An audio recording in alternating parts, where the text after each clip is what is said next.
and the interconnectedness of self and the environment. And she also supports them in maintaining in peaceful coexistence with all faiths. The next panelist is our very own Ma Nitya Muktika. She promotes Advaitic lifestyle as shared by Bhagavan, and that leads to superconscious evolution of all humanity and peaceful coexistence of all communities. I invite her to come to the stage. So full disclosure, she's my wife. So if I clapped a little harder for her, you'll understand. So knowing her on a daily basis, I know what kind of a fighter she is. So glad to have her on the panel. Last but not least, we have Mr. Khalid Naseem Ahmed from the Ahmadiyya Muslim community. Mirza Ghulam Ahmed founded the Ahmadiyya Muslim community in 1889 as a revival movement within Islam, emphasizing its essential teachings of peace, love, justice, and the sanctity of life. The community categorically rejects terrorism and promotes the community's living harmoniously. I really appreciate Mr. Ahmed for coming here, and please join us on the stage.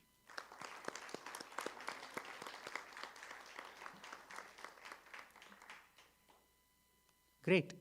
Thank you all for coming here.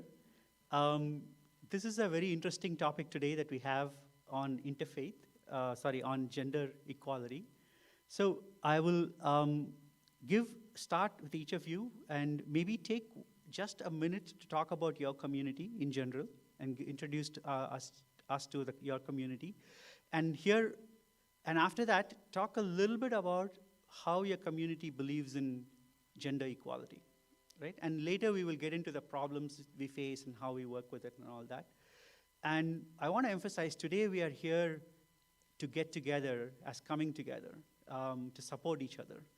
We may have differences, but we are here to support each other and talk about what we want to do together rather than our differences. And I hope that today's discussion will be in that spirit, and I know all of you are in that spirit.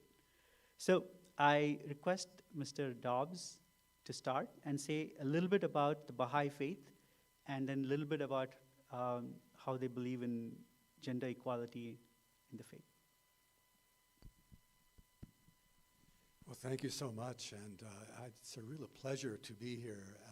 I had the bounty of being introduced to the temple and some of the background of the Vedic teachings, and I feel at home in every temple, every church, every house of worship, mosque, because in the Baha'i faith we believe in unity. It's the central principle around which all of the other teachings revolve.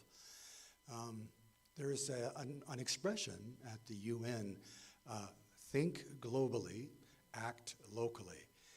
And in Baha'u'llah, the prophet founder of the Baha'i faith, said that let your vision be world embracing. And I feel that we share common understanding of these spiritual principles of oneness, of unity. And it's important for us to act locally while also thinking globally. I mean, just think about what we've been through the last year and a half or so. COVID demands global cooperation. We can't think just of ourselves, we have to think of everyone. It's the we and not the me. Then there's global warming. It demands global cooperation. We have to work together in unity. And then there's prejudice and racism and things that divide us. When you look at the globe, you see all these little lines that separate one country from another country, and really that's a thing of the past.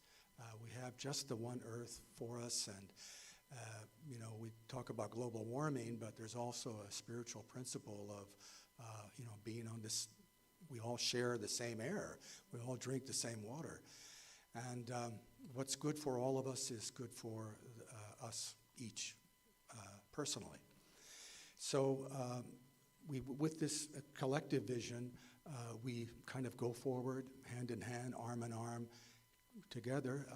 I understand that, there are different countries, different languages, different ways of prayer, but we all pray, we believe, to the same Spirit. We believe that all of the world's faiths come from the same source. They all teach essentially the same message: do unto others as you would have them do unto you. The golden rule that you find in the Bible can be found in all of the spiritual writings of all of the world's great religious traditions. In fact, in my introduction to the temple here, we talked about this principle, this golden rule of thinking of the other first and treating them as you would want to be treated. So I feel at home with my friends here on stage, and I look forward to working together with you. You mentioned gender equality. God doesn't think of us as a male soul versus a female soul. We're all the souls. We're all drops of consciousness from this universal sea of enlightenment. And we believe that this is a principle that has really found its day, that now is the time for the equality of women and men. And in the past, sorry to say this wasn't always true. Even in the Bible, there's the story of the adulterous woman, and they were going to stone her to death because they had found her breaking the law of marriage. And the truth is that in those days, men were not treated the same. They were treated much better. And who did you hold responsible? The woman. But isn't the man just as responsible for transgressions? So Jesus said to them, they said, we found this person, she's guilty. He asked a few questions. What were the circumstances? And they told him, and he said, well, those of you without sin, you can cast the first stone, because in that day, stoning to death was the punishment for adultery. So the lesson is that, things change, and we have evolved to a new understanding of equality between women and men. And so, glass ceiling, time's up, all of those things have come to fore in this modern era, and it's up to us to take action to promote the equality. And in fact, let me point out that in the Baha'i faith, to counter this prejudice, if a man and a woman were both up for the same job, the man should step back and allow the woman. With education, if the family only has enough money to educate one of their children, they have a boy, they have a girl, they should educate the girl. Why? Because she is the teacher of children. So I think going forward, I realize it's easy to say principles and virtues and talk about them, but it's not so much more difficult to put them into action. But now is the time, and I look forward to taking action with all of you. That's beautiful. I really love when you said that when there is a choice between boy and a girl, you choose the girl first. That's very different from how the world is evolved. And I like what you said. It's time is now, time for the principles. Now, thank you so much. Ma Baljit. First of all, thank you very much for inviting me, and thank you for giving me this honor to be here. And I'm from the Sikh faith, and a lot of people don't know about Sikh religion that much, but this is the 5th largest religion in the world. And it's very interesting when I see, I really like to participate in interfaith programs. The reason for that is I feel the first interfaith desire was actually started by our first teacher, Guru Nanak. And he traveled all over the world to find like-minded people, or people who were above and beyond the prodigious thoughts, and who will come above and beyond, and they will get together and give the message of humanity to people. So the basic principle of Sikh religion is human ki jaat sab hai ek hi pehchan bo, that human race should be known as only one, as humans, nothing else. So he traveled all the way to the seat of Sheikh Farid, who was Muslim, to learn about his teachings and his place and talk to his people so they come on the board with the same idea. And when he was asked, when he visited that place, and Pakpatnam was the seat, so he went there, and when he was asked that why he's there and who he is he Hindu or is he Muslim? So he said, when the God is one, why there are two paths to reach him? He said, why you ask me to divide myself into Hindu or Muslim? I'm a human being, and we all have the same place to go. So from there on, he went all over the world.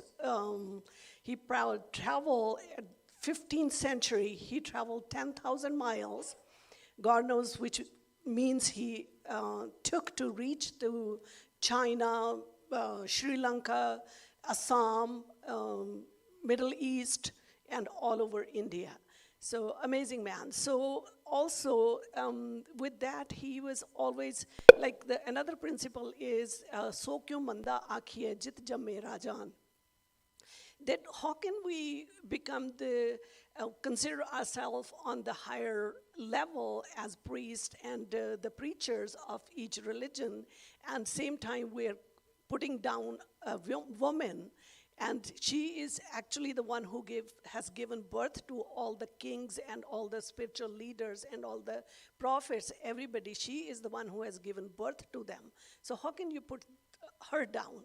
So it was very important in Sikh religion that we treat every single human being as a human being. On top of that, it's not that we should treat woman above the man or man above the woman. Every or child or an adult or handicapped or any other person, they all should be treated as humans, and they should get their deserved benefits of any situation. So this is the philosophy, and this is what we want to take ahead with this interfaith, and I'm looking forward to participate in more. Thank you very much. Thank you, Ma. Thank you so much. Actually, I want to go online. Ma Preeti is online waiting. So if you could unmute her and project her, and if she can share about the Buddhist faith, that would be great.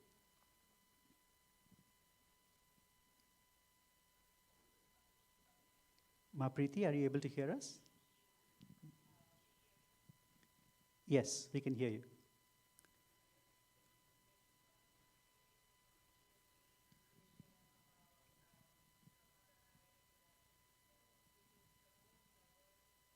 Community in the entire world. In United States, there are more than 500 chapters and 100 centers in the country. 12 million people across the globe in 192 countries and union territories participate and are following and are part of this SPI community.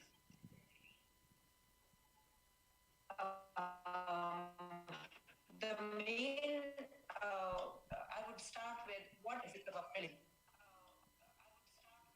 I think there's a lag in between when I'm talking and No, you can hear her.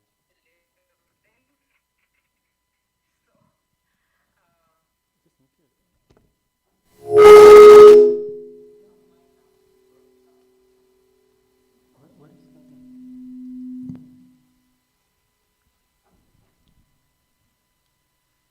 Sorry?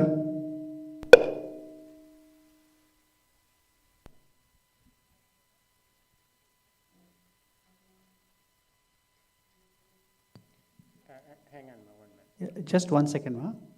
While they're fixing it, can we go with Mr. Ahmed here locally and then come back to Ma Preeti? Sir, if you could talk about the Ahmadiyya faith, would really appreciate it. I would like to stand actually in respect of everybody. أعوذ بالله من الشيطان الرجيم بسم الله الرحمن الرحيم. We greet in the Islamic way that's called Assalamu alaikum. May the peace be upon you all the time. That doesn't discriminate with the day or night or any time, all the way. And our slogan for the community is love for all, hatred for none.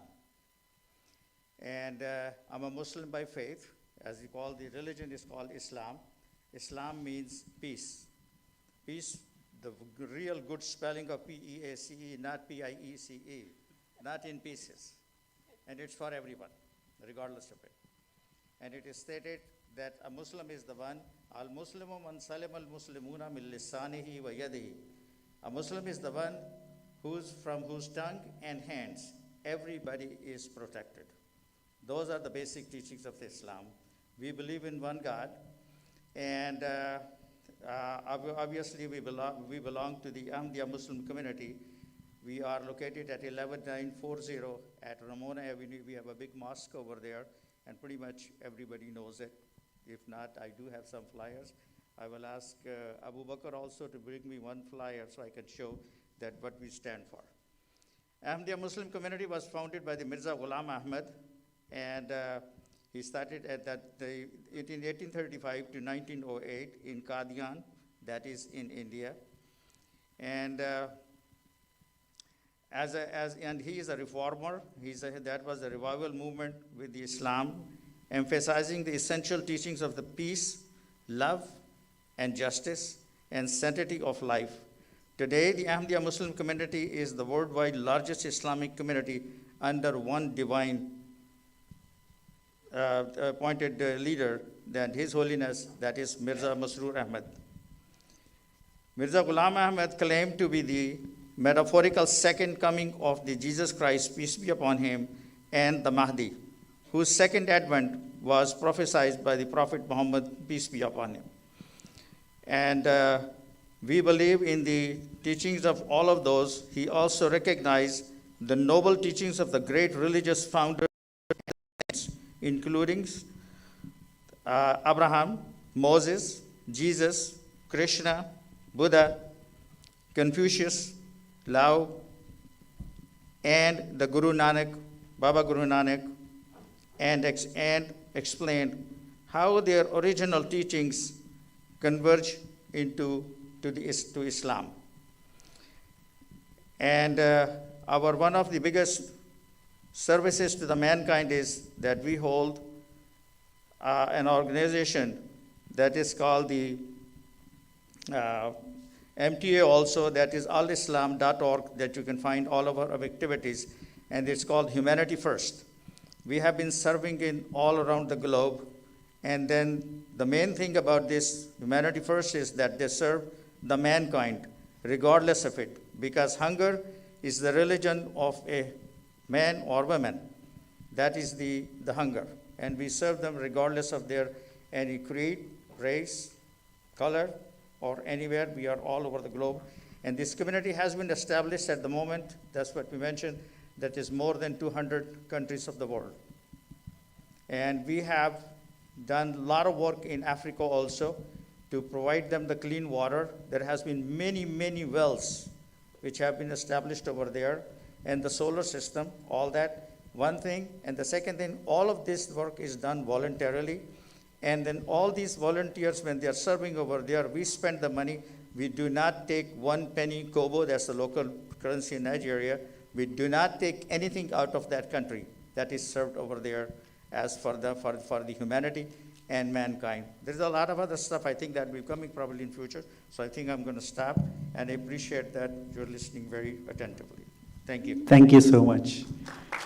And like you said so beautifully, hunger doesn't discriminate between men or women. So this is great. Is the internet fixed there, Raya? Can Ma Preeti speak?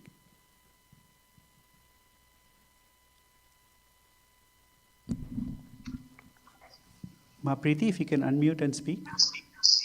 Can you hear me? Can you hear me? Yes, please go ahead. Wonderful, wonderful.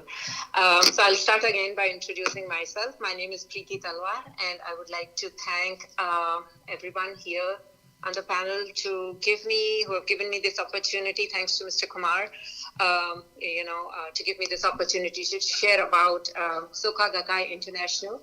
That is the organization I belong to, and I'm representing my organization here. Soka Gakkai International is the most diverse Buddhist organization, which has about 500 chapters, 100 centers in the country, in US itself. About 12 million people are members of this organization in 192 countries and union territories. Well, what is the purpose of a religion? It is just to enable all human beings to be happy. And that is the goal of SGI. SGI Buddhism enables every single person to become happy without exception. We chant Nam Myoho Renge Kyo. Those are the characters we chant. And once we chant, every human being gets empowered and gets that courage, wisdom, and compassion to awaken that Buddha nature in them. The essence of Buddhism is the conviction that we each have within us the ability to overcome any difficulty that we may encounter in our lives. This inherent potential is what we refer to as the Buddha nature, a state of life characterized by limitless courage, wisdom, and compassion. And once we start chanting, that Buddha nature comes forth. Gender and equality and woman empowerment are the core principles of SGI. SGI is committed to empowerment, in which we believe that it is essence to fully unleash boundless potential inherent in every human being. Each and every person, as they are, has the ability to become a Buddha, and there's no exception to a woman. We are all the same. We are all the same. We have separate Sophia meetings, and there's so much of emphasis that the woman is considered as the sun of the family. She is the one, who can bring the whole family together and drive it in a direction where she wants. And, that is what empowerment means. That is, we get from this organization. This is not a religion. This is a philosophy. I was born in a Hindu family in India. I still practice Hinduism, but this is a philosophy that has given me wings to fly. That has told me that I have the potential to do everything and anything, that I believe in, that I want, that I aim for. There's a lot I can carry on, but, considering my time duration, I'll hand it over to the next panelist. Thank you. Thank you so much, Ma. That is so beautiful. Thank you for the information you gave. So I know we already heard about Hinduism. I spoke a little bit about our organization. See, all of us know that our religion doesn't discriminate, right? The principles of the religion don't discriminate. But today the reality is different. So let's talk a little bit more about the challenges we face today. What are the problems we're facing in spite of what the religion says? What is the problem that we face? And I'd like to start with Ma Muktika. As Hindu women, what are the problems that we face? If you could say a little bit more. Sure. So before I start, I would like to give offer my gratitude and my humble pranams to His Divine Holiness Bhagavan Nithyananda Paramashivam, who, as the founder and as my guru, as the energy in this space here, has given us phenomenal depth of knowledge in understanding Sanatana Hindu Dharma from its true essential roots. Having said that, the glorious past of Hinduism has been phenomenal and celebrates women. What I have heard first as I walked into one of our temples was Tattvamasi. This is the truth and the foundation that actually says you are that. So from having experienced a glorious past with that as the fundamental context, we are here today where women,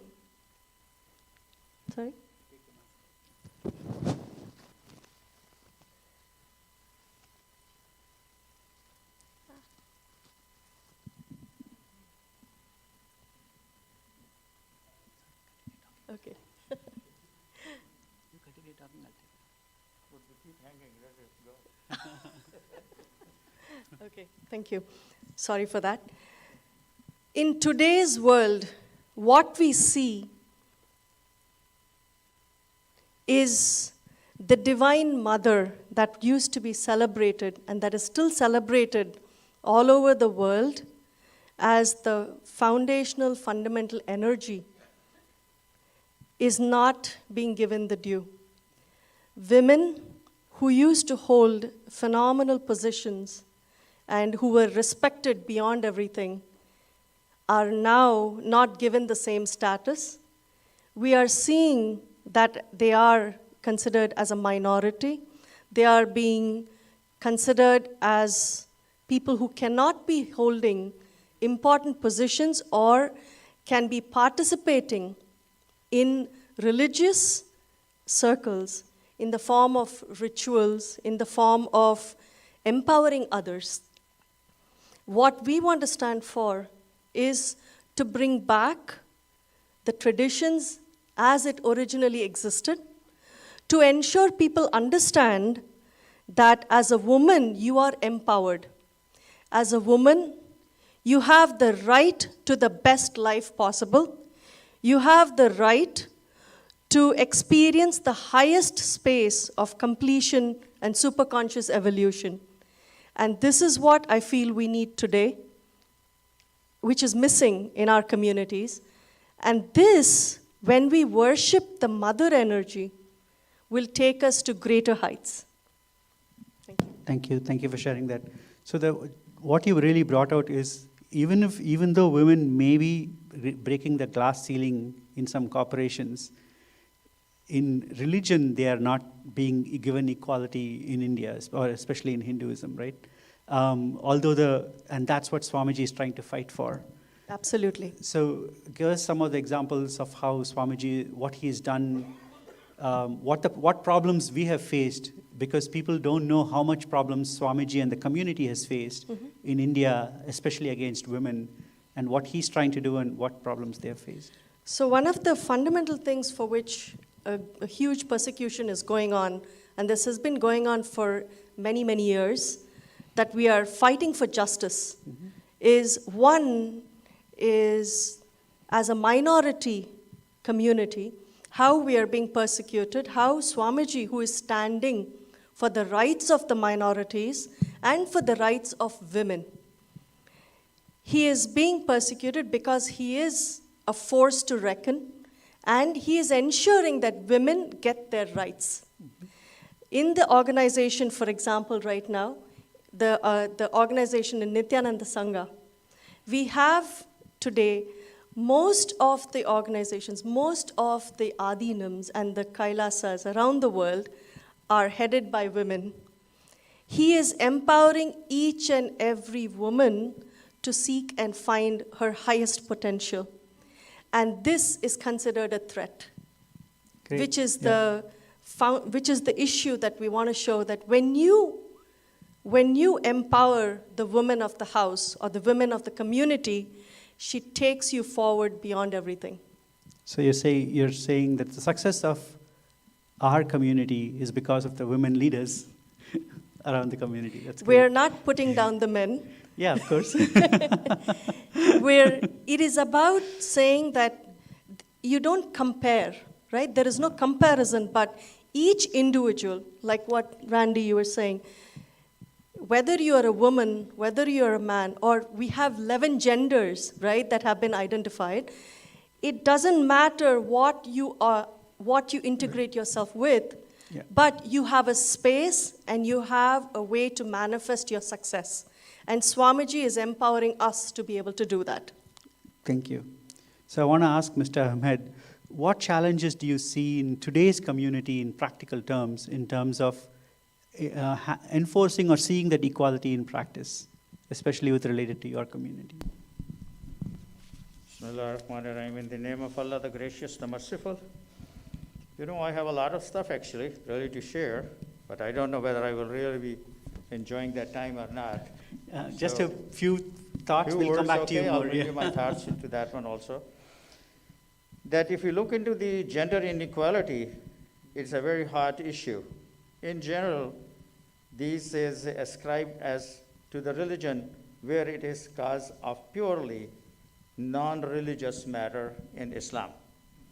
Because God has said in his holy book, the holy book of the Muslim is called Quran, and Quran itself by word, its meaning is the most recited book.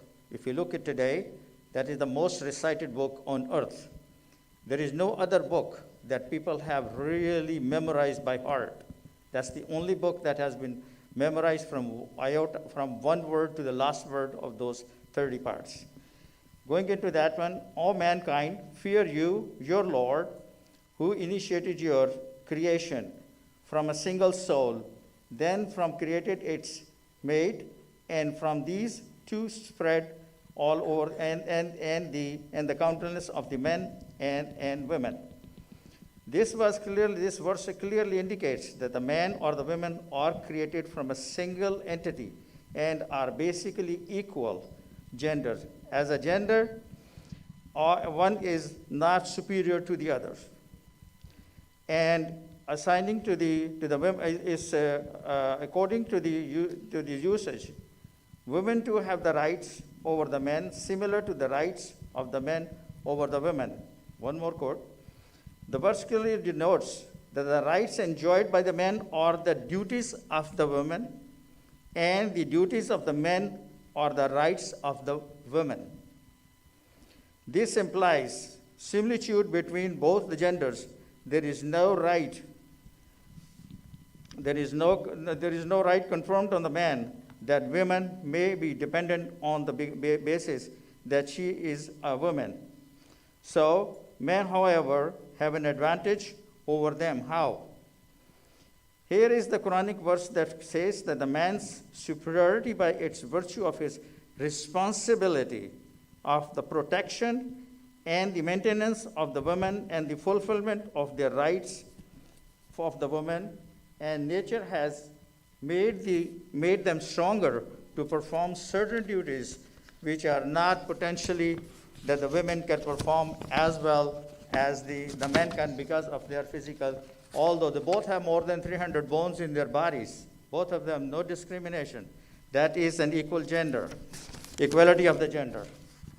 Then coming to this one more aspect, I will mention that so that really can shed light onto this, what Islam enjoins into that one, the equality of the gender.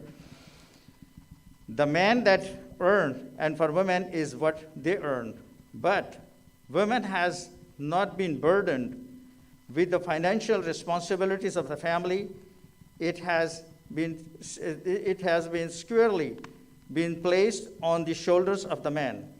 He is the responsible to ensure the fulfillment of the rights of the women, even even though she may be earning herself.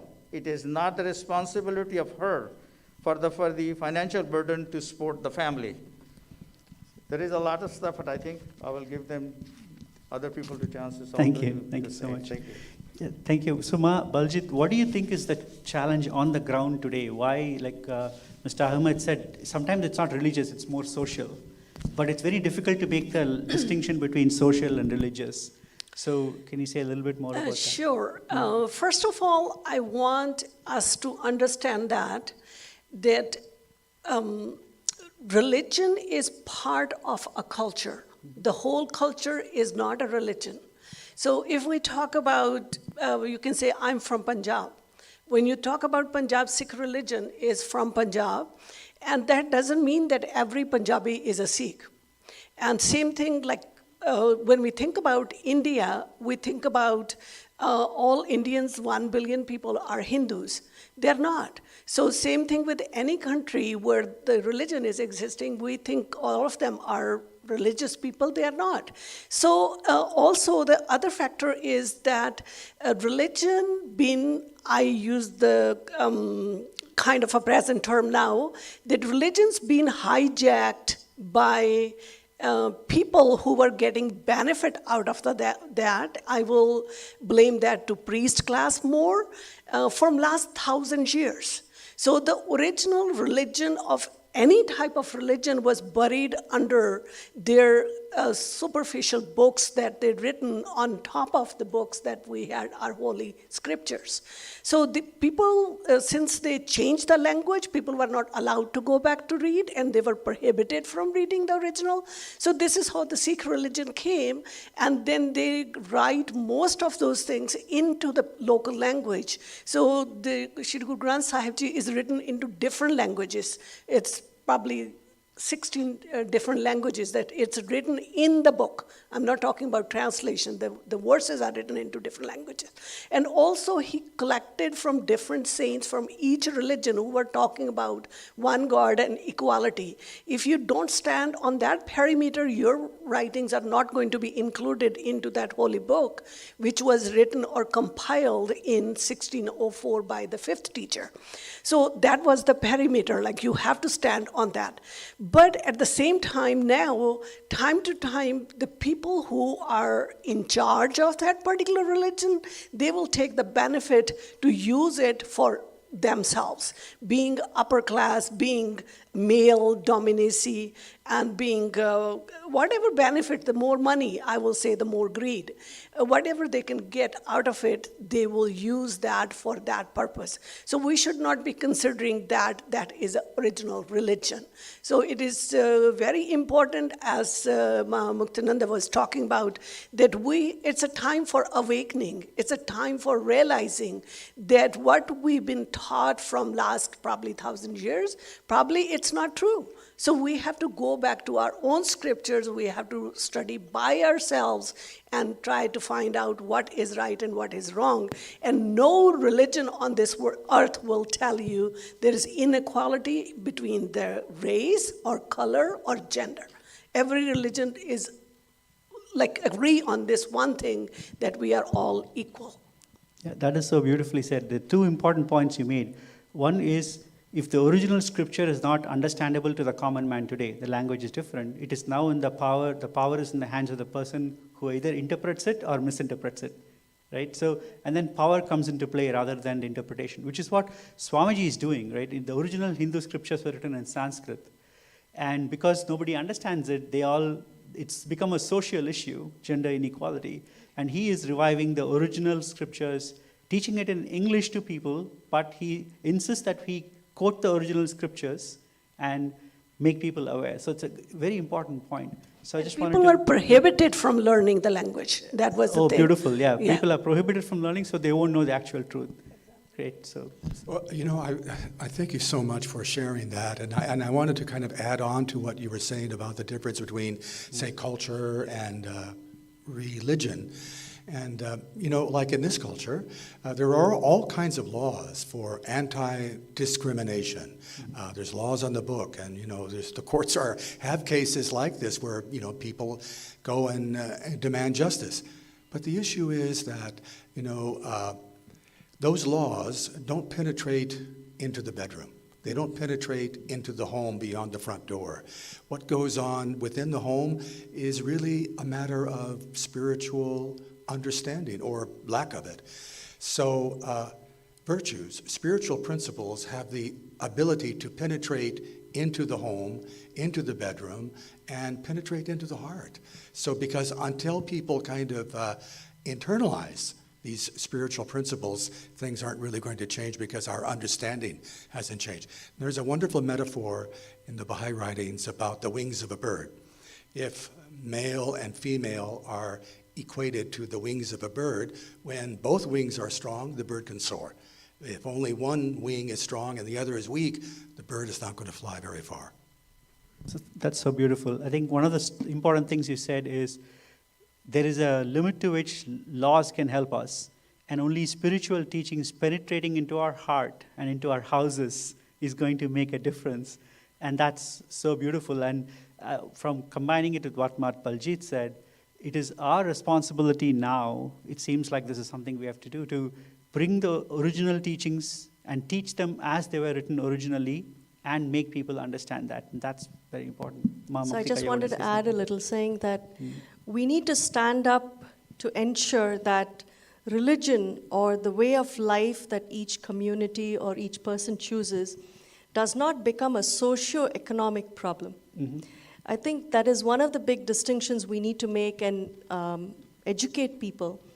Because whether it is for having the unique spaces that a man or a woman or any other gender are occupying today, it is about giving that space that they deserve, that they need to have, to grow and to flourish, right?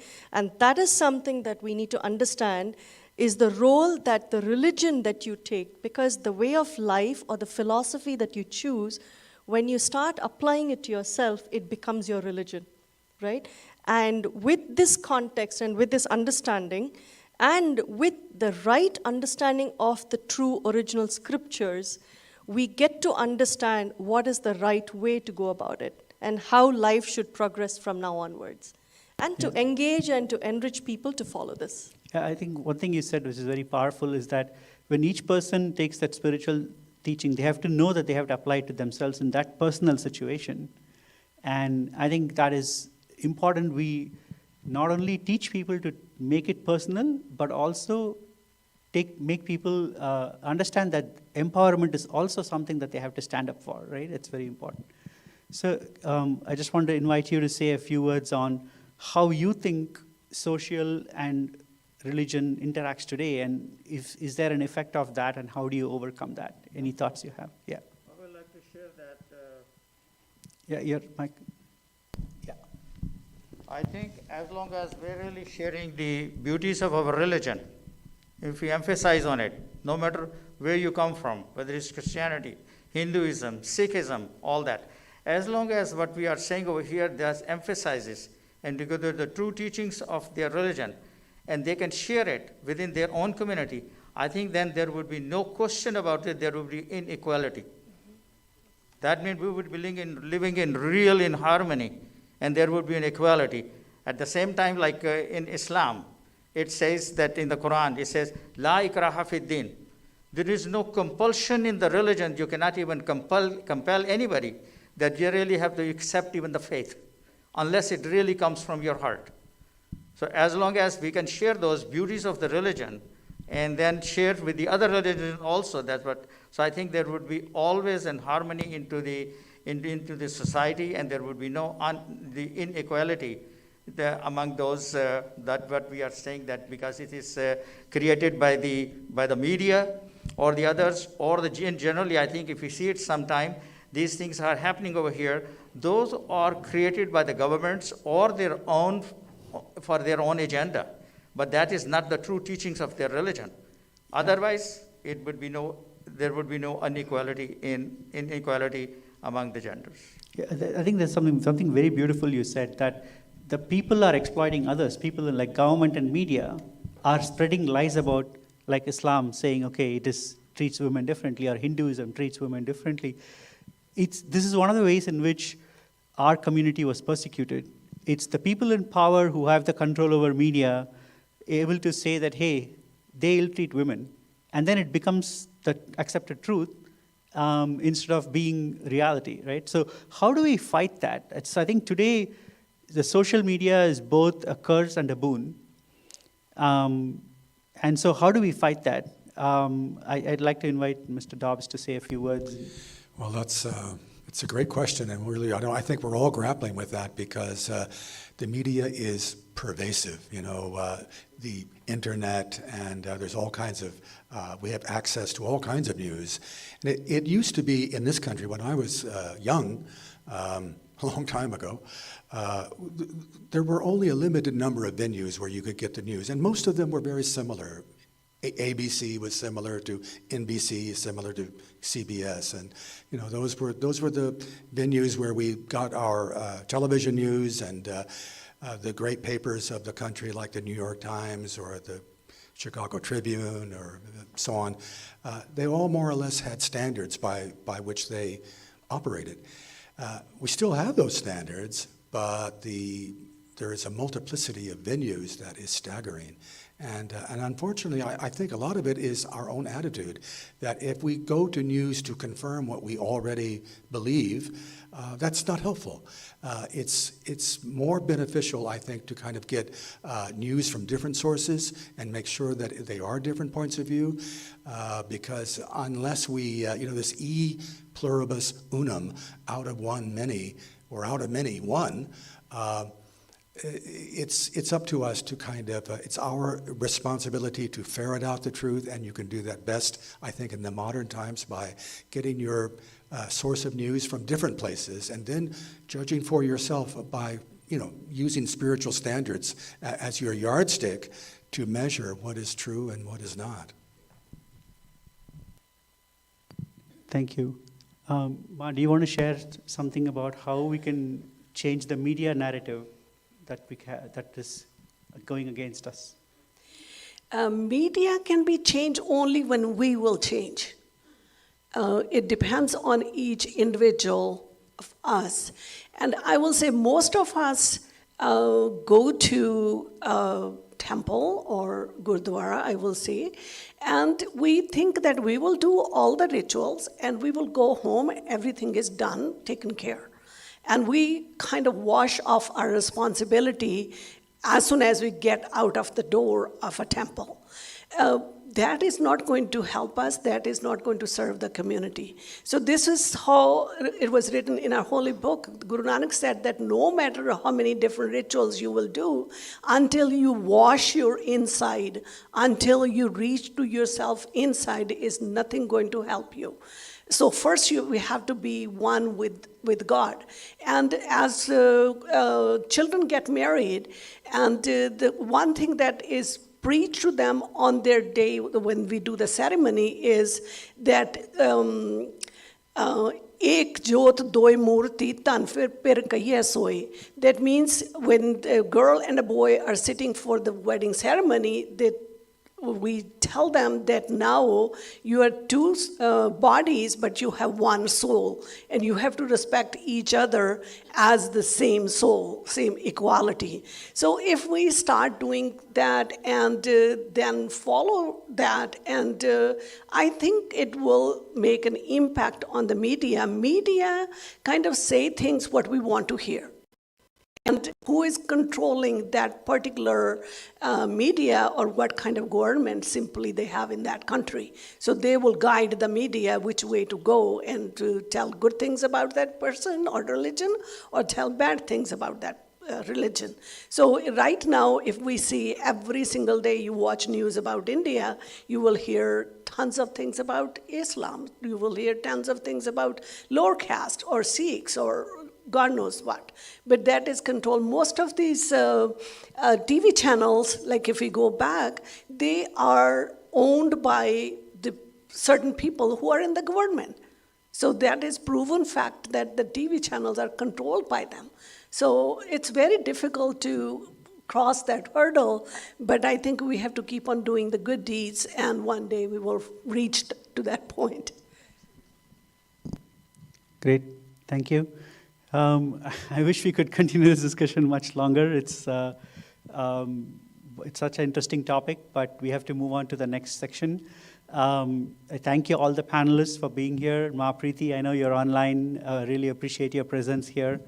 And so next we're going to have Swamiji is going to be on Darshan with Swamiji. Before that, we're going to take everybody here through a short meditation. So if we could go back and sit. We can just get on to the next step. Do you mind if I can make a little comment? Oh, yeah. Please. Brief. Yes, sir. Go ahead. I'm going to pose a question to everyone that why do we keep a dog? Why the people love dog? Anybody who knows the answer? Of course, this is a personal question. Yes, you can love the cat or dog. The reason is that Christianity was saved by the dog. How? When the Christians, they really left the city of the Rome and all that. When the Romans were chasing them, the dogs were the one who will really bark and not inform them, so they were not caught. This is how the Christianity was kept alive. Second thing is that Islam endorses all the religions. Not to say anything bad to their even god, goddesses, At the same time, it endorses all the books also, and they accept it. Islam is the only religion that puts forward that all the revealed books, even the Muslims can get married in the revealed book, I think follows also. So that is one thing. So if we follow our religion into that one also, so I think then there would be a great, then we can change the media. Then there is no media. We are the media. As Biljit Singh, she said it very beautifully. So we are the media. We allow them really to take a ride on our head. So if we want to stop them, so I think we have to be together. Because your religion is telling you that, you know what, there is no religion that allows you to slap anybody, any of your neighbors right now. No teaching in any book that tells you or compels you at all. So this is all peace. So that's what, if we will promote that peace and equality, then there would be no gender or any other issue that will come forward. Thank you. Thank you so much. Please give a warm hand to everybody who's in the panelists. Really appreciate their contributions and input. And I know this is a topic we can, speak for hours together, but thank you so much for their input. I really look forward to working with the entire community, all of you leaders here, in this particular topic, gender equality, and of course, equality of everyone. I look forward to having a long collaboration and what we can do together. Thank you so much. So now we'll have a very short meditation leading to darshan with Swamiji. Please, all of you sit straight with your head, neck, and spine in a straight line. If you can just close your eyes gently.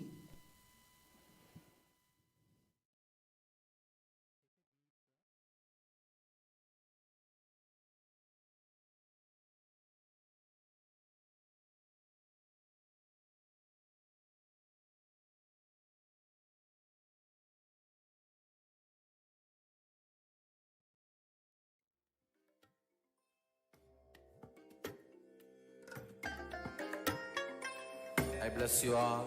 Let you all open all your three eyes and manifest the powers of Mahasudashiva. Om Nithyananda Paramashivoham. Om Nithyananda Paramashivoham. Om Nithyananda Paramashivoham. Om Nithyananda Paramashivoham. Om Nithyananda Paramashivoham. Om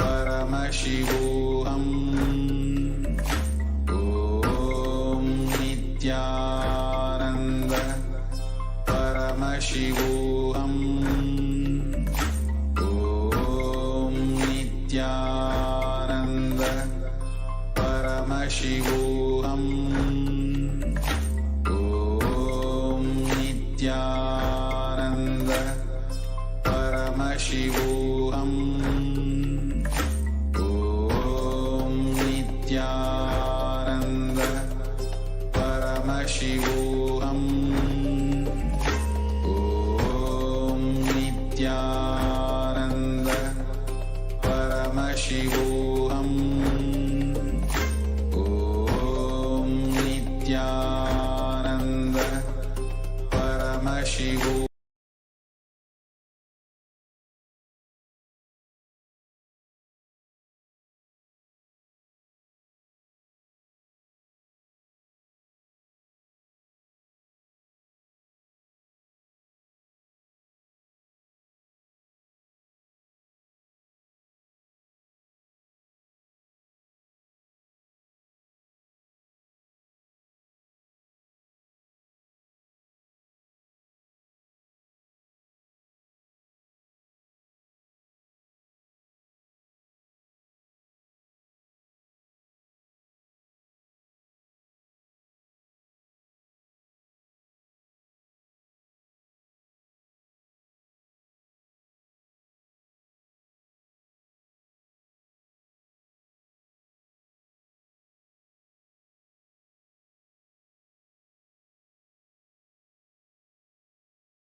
Now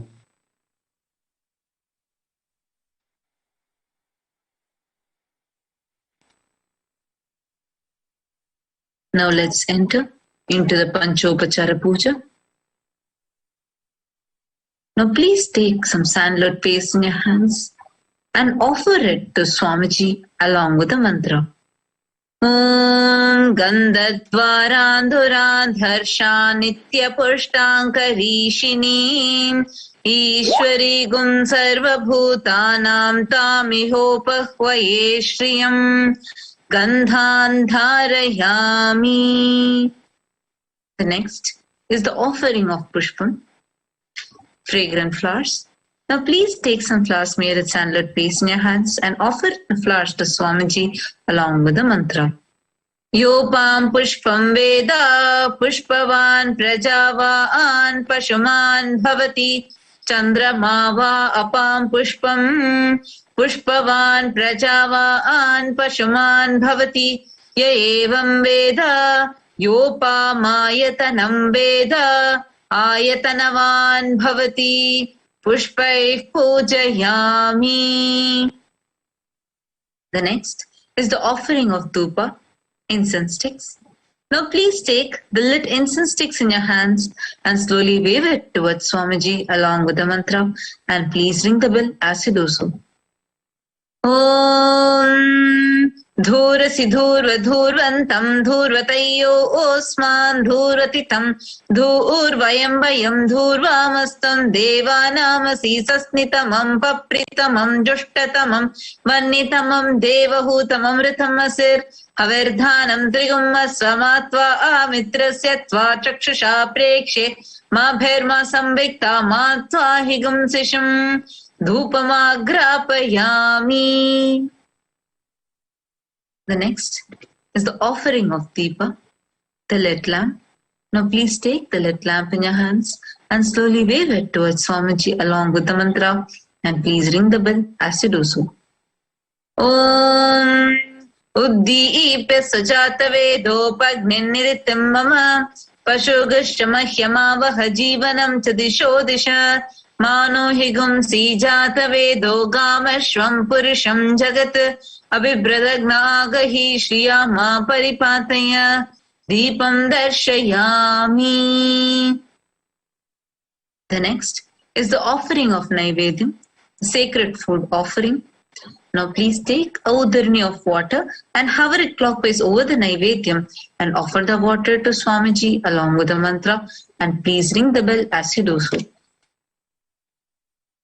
Om Madhuvatartayate Madhuksharanti Sindhavaha Madhvina Santoshadhihi Madhunaktamutoshasi Madhumatparti Bhagum Rajaha Madhudyorastunah Pita Madhumano Vanaspatir Madhumagum Astu Suryaha Madhvirgavo Bhavantunaha Madhu Madhu Madhu Naivedyam Nivedayami.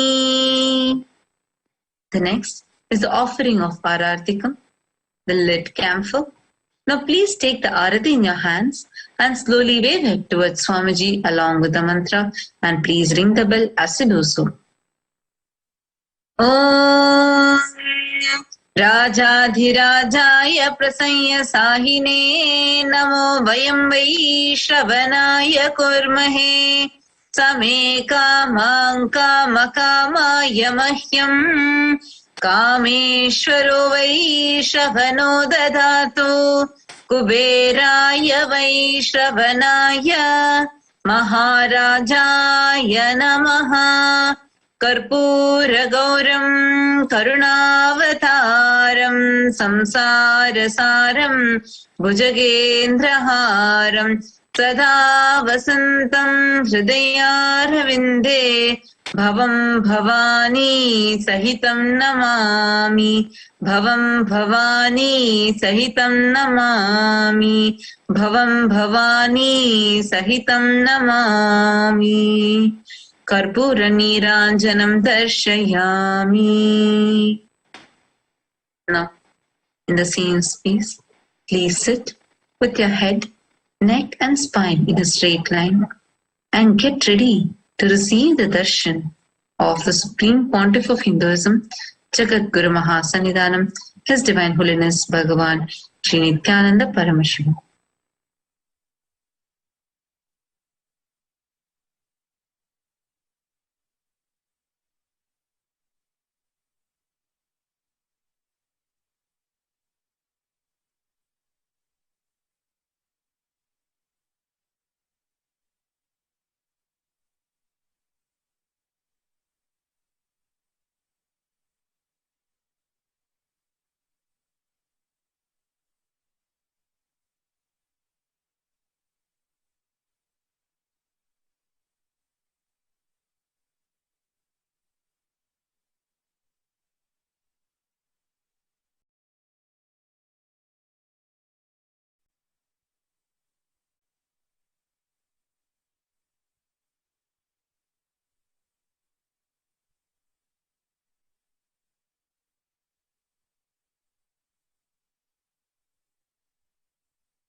Connecting with the divine with your eyes closed is meditation. Connecting with the divine with your eyes open is darshan. Come, let us all now move from meditation to darshan. Slowly, very slowly, please open your eyes.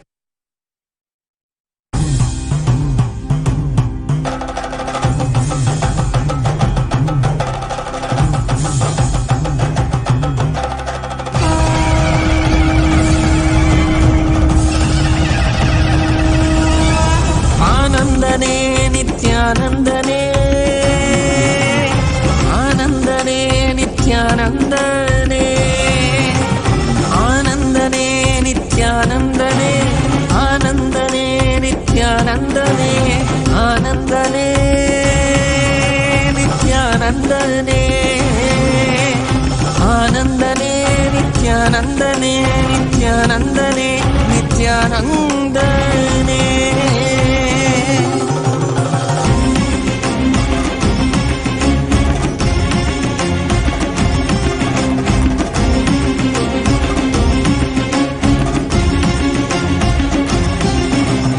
அடிமுடி காணாத கண்ணாமலைநாதனே, ஆனந்த உருதாங்கி அவனில் உதித்தவனே.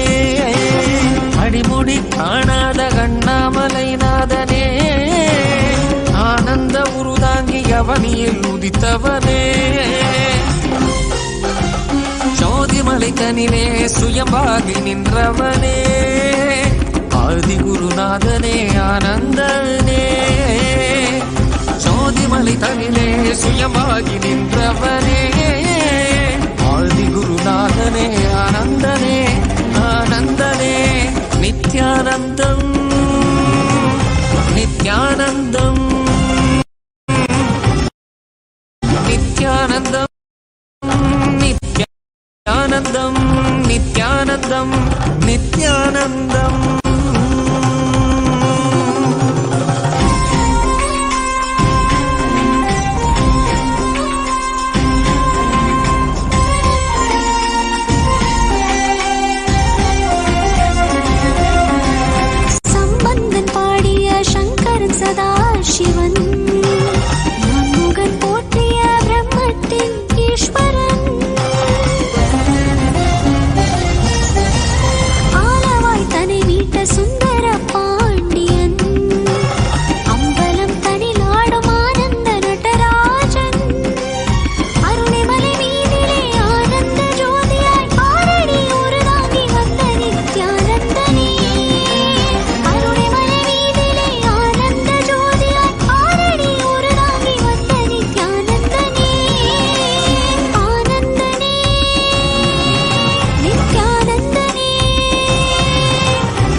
உருவாகி இருவடி தலை காட்டி அருவி உருவாகி ஆனந்தம் தனை மூட்டி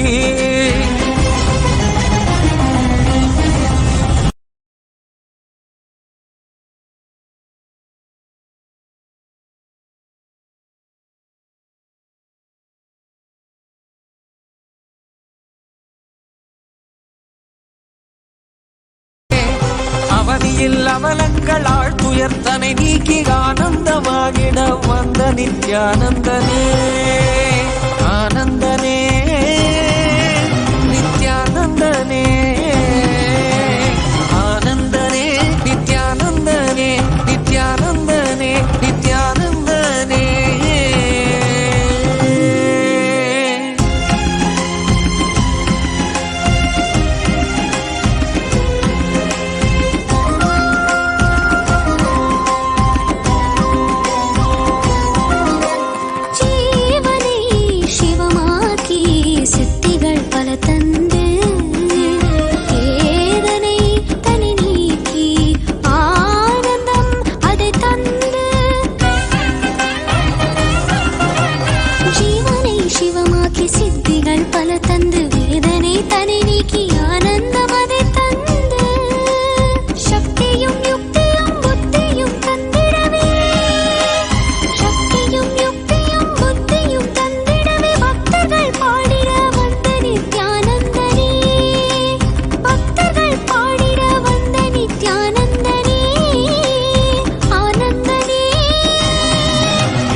காவியுடை தாங்கி சடகங்கை தனி தாங்கி மலைமகள் பார்வதி மனம் கவர் மகேசன்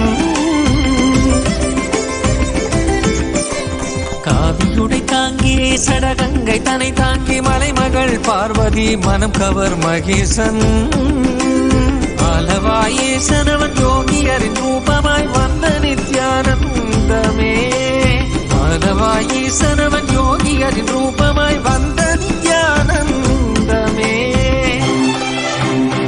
சரி சதா தத்த சத பத பக சரி கபத சரி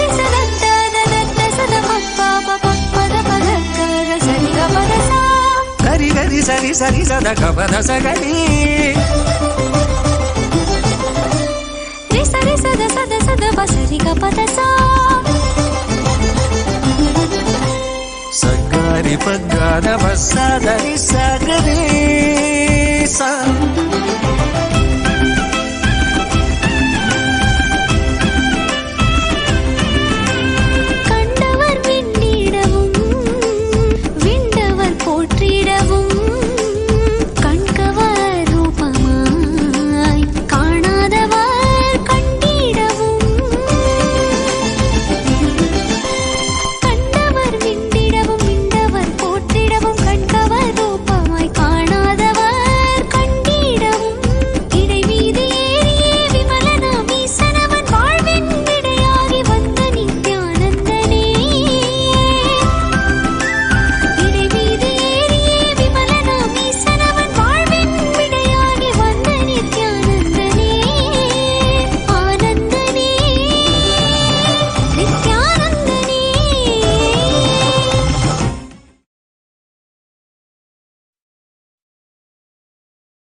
Hello.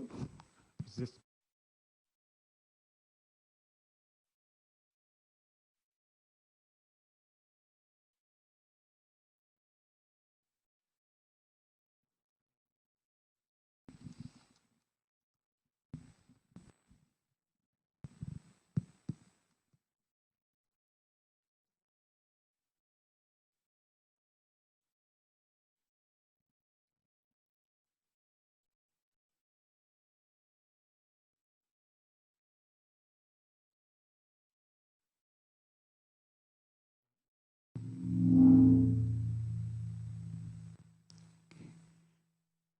Okay, I want to invite Mr. Bilra, the Mayor Pro Tem from Montclair, to present a proclamation to Swamiji. So once you read the proclamation and Swamiji accept it, I'll take it up and leave it at Swamiji's feet, and then we'll continue with his. Swamiji will give us satsang. Thank you.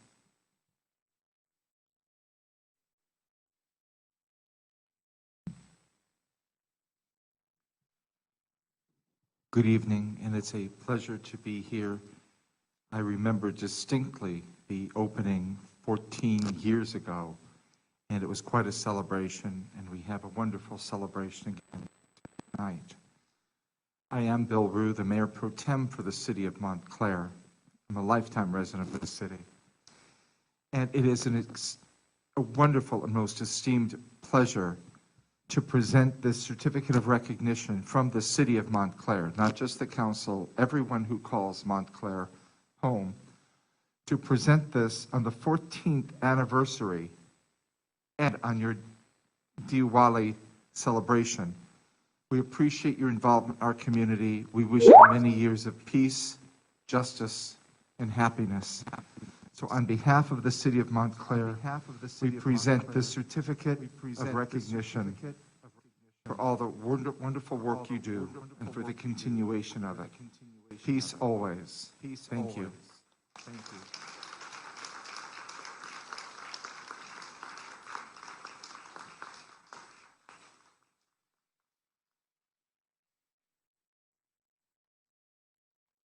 On behalf of Swamiji, I'm going to accept this very kind proclamation, and I'm going to lay it at his feet.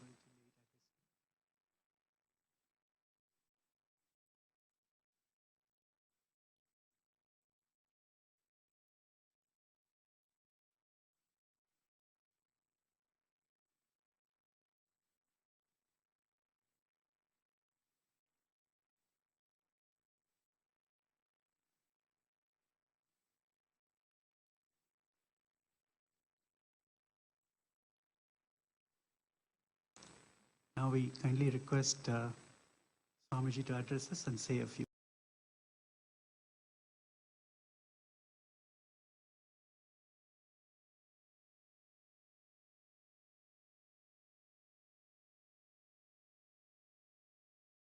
Ishwar Paramshiva समारंभाम्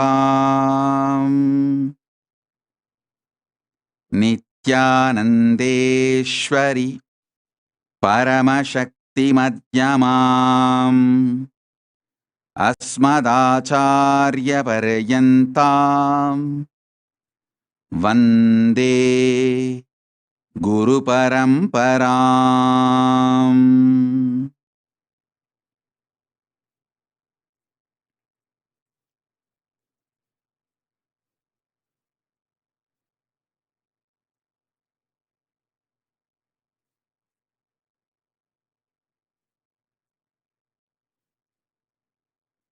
I welcome you all with my love and respects. I welcome everyone sitting with us in Kailasa, Los Angeles, and all over the world in more than 150 countries at this moment. All the distinguished, important guests and all the Sarvanyapita Kartas, Yajamans, manifestors, Kailasa's ministers, ambassadors, Kailasa's diplomats, and citizens of Kailasa, I welcome all of you with my love and respects, blessings. My blessings, Paramashiva's grace and blessings, my respects be on all of you. Paramashiva's message on this auspicious 14th anniversary of the Kailasa Nithyanandeshwara Hindu Temple at present location, Montclair, and Deepavali celebrations. My blessings to all of you. Let all the auspiciousness good happen to everyone and the whole world.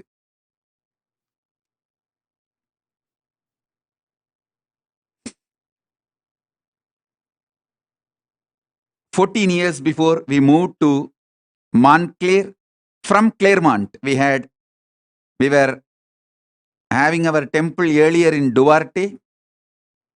From there, we moved to Montclair 14 years before.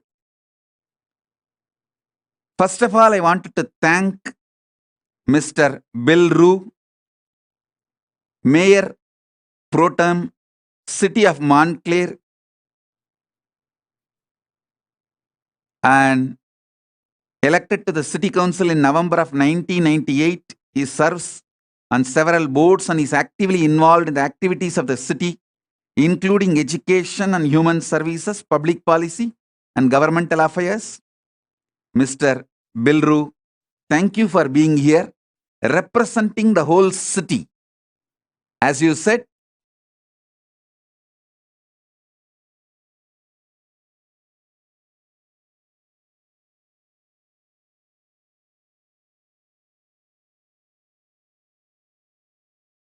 who claims Montclair as their home.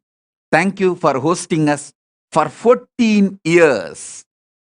Continuous 14 years. It is such a sweet, beautiful journey. Being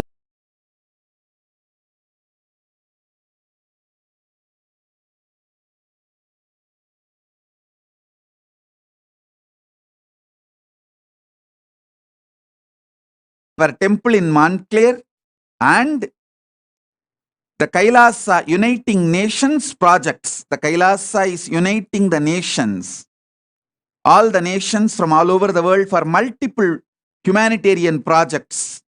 For all of that, the Western Hemisphere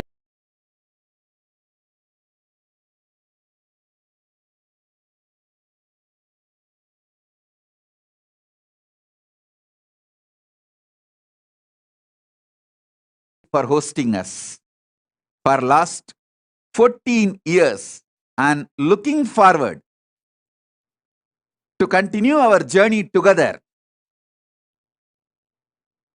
Do more good to the world, make the world better place, serve the whole America. Thank you, Mr. Bill Rue. God bless America. It's so nice to have you, and thank you for your proclamation. And every important person who is here, I welcome each one of you. Honored. We are honored. Kailasa is honored to have each one of you here. Next is Mr. G. Anthony Hilton, CDMP. He is the MP for Western St. Andrew, Jamaica, and is currently the leader of opposition, and he is also the Shadow Minister of Industry Investment and Global Logistics, Mr. Anthony Hilton. Thank you for being here. I sincerely appreciate your presence here as the very important person and guest. Thank you, Mr. Anthony Hilton, for being here. And Shri Ashok Desai ji, head of the Jain Center, philanthropist, entrepreneur. He is actively involved for many decades in the betterment of Hindu and Jain communities in Southern California, an ardent supporter and devotee of our Kailasa Los Angeles. And Ashok Desai ji, thank you. And next, Shri Amit Bhandari ji, entrepreneur and philanthropist. For several decades, he has been a successful leader of several Hindu and Jain events and activities in the Southern California region. He is also an ardent supporter of Kailasa. Thank you, Amit Bhandari ji, for being here. And next is Rashmi Shah, Sri Rashmi Shah ji, entrepreneur, philanthropist, promoter various events across Southern California. Sri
Rashmi Shahji, thank you for being here.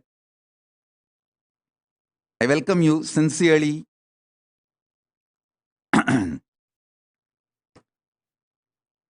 Sorry for the technical glitch. Hope you are all able to see me and hear me now. Yes. Next, the panelists for the today's panel, Shri Mr. Randy Dobbs, Director of Association for Baha'i Studies, University of Southern California. He is the Secretary of the Spiritual Assembly of the Baha'is of Los Angeles. He is member of Board of Directors at UCLA and part of Interfaith Collective at the Mayor's Office in Los Angeles. As part of the Baha'i, he promotes unity of all humanity, equality of women and men, and unity amongst all faiths. Thank you. Thank you, Mr. Randy Dobbs, for being here and sharing your valuable inputs and doing what you are doing. Thank you. Next, Ma Baljit Kaurji, Secretary, Narko Gurudwara, a prominent activist involved in sharing the teachings from the Sikh tradition. She plays a vital role in interfaith events and relationships here in Southern California. A strong voice for women. She stands for cultural diversity, service to humanity, and manifestations through interfaith collaborations for the betterment of community. Thank you, Shri Ma Baljit Kaurji, for being here. Thank you. Ma Preeti Talwar, Soka Gakkai Buddhist, part of the Soka Gakkai International Buddhist Community. She shares that each person has the courage, wisdom, and compassion to face and surmount any of life's challenges. The community upholds respecting the dignity of human life and the interconnectedness of the self and the environment, maintaining peaceful coexistence with all faiths. Thank you, Ma Preeti Talwarji. Thank you for being here and participating in the panel. Next, Ma Muktikananda, Coordinator of Kailasa Los Angeles Nithyanandeshwara Hindu Temple. And thank you for being here and sharing your ideas and being part of this panel and coordinating the program. Thank you. And panelist Shri Mr. Khalid Nazim Ahmad, Ahmadiyya Muslim community leader. Mirza Ghulam Ahmad founded the Ahmadiyya Muslim community in 1889 as a revival movement within Islam, emphasizing its essential teachings of peace, love, justice, and sanctity of life. The community categorically rejects terrorism and promotes the communities living harmoniously. Thank you, Shri Mr. Khalid Nazim Ahmad ji, for being here and doing what you are all doing. Thank you. And once again, I wanted to thank everyone for being here. Today's subject for the panel discussion is gender equality, past, present, future.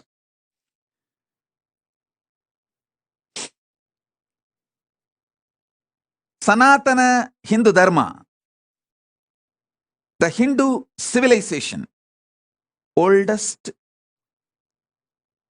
surviving civilization of the earth,